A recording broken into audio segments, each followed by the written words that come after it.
નમસ્કાર મિત્રો દેશ અને દુનિયાના સુપરફાસ્ટ સમાચારમાં તમારું સ્વાગત છે। 8મા પગાર પંચમાં મોંઘવારી ભથ્થા અંગે મોટું અપડેટ। સરકારી કર્મચારીઓને મોંઘવારીનો સામનો કરવા માટે વધારાનું મોંઘવારી ભથ્થું આપવામાં આવે છે। હવે 8મા પગાર પંચની ચર્ચા વચ્ચે કર્મચારી સંગઠનોએ મોટી માંગ કરી છે। AINPS EF સહિત અનેક સંગઠનોને મોંઘવારી ભથ્થાને બેઝિક સેલેરીમાં મર્જ કરવાની માંગ કરી છે। આવું થશે તો કર્મચારીઓનો પગાર, ભથ્થા, પેન્શન અને અન્ય રિટાયરમેન્ટ લાભોમાં મોટો વધારો થશે। અન્ય મહત્વના સમાચારની વાત કરીએ તો કૂવામાં ખાબકતા શ્રમિકનું મોત।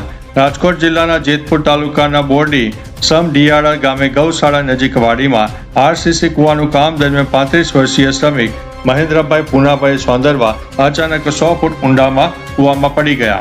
સ્થાનિકો અને રેસ્ક્યુ ટીમે ભારે મહેનત બાદ તેમનો મૃતદેહ બહાર કાઢ્યો। મૃતક દેવળકી ગામનો વતની હતો। આ અકસ્માતથી પરિવારમાં શોકનું મોજું છવાઈ ગયું છે। પોલીસે અકસ્માત મોતનો ગુનો નોંધીને વધુ તપાસ હાથ ધરી છે।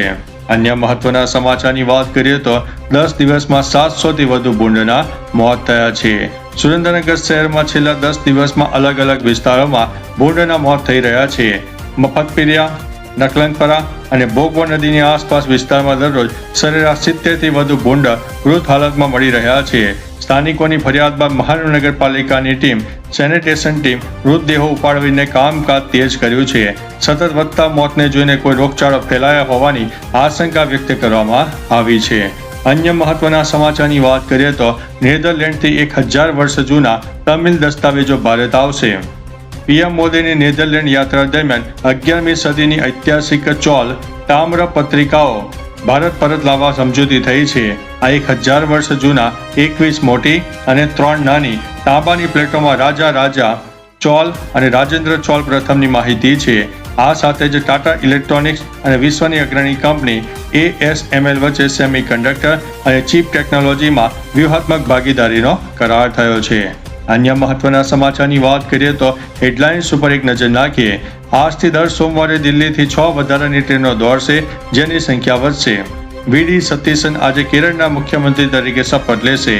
ગૃહમંત્રી અમિત શાહ સુરક્ષા પરિસ્થિતિની 2 દિવસની સમીક્ષા માટે આજે બસ્તરની મુલાકાત લેશે।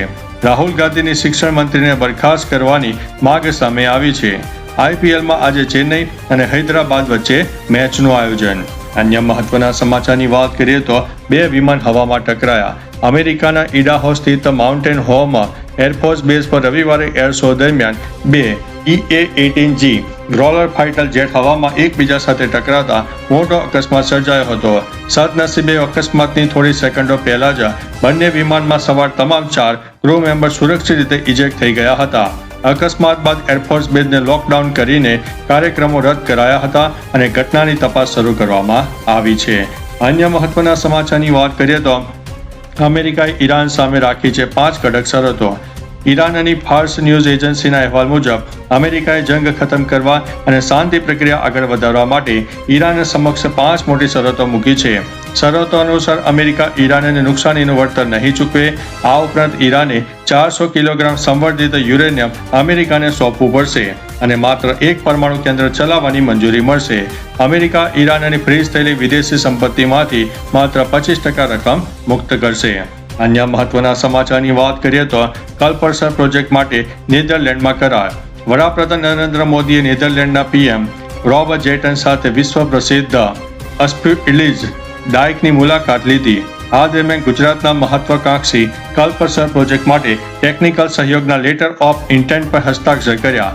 નેધરલેન્ડના વોટર એન્જિનિયરિંગના સહયોગથી ખંભાતના અખાતમાં મીઠા પાણીનું વિશાળ જળાશય બનશે અને આ પ્રોજેક્ટ ગેમ ચેન્જર સાબિત થશે।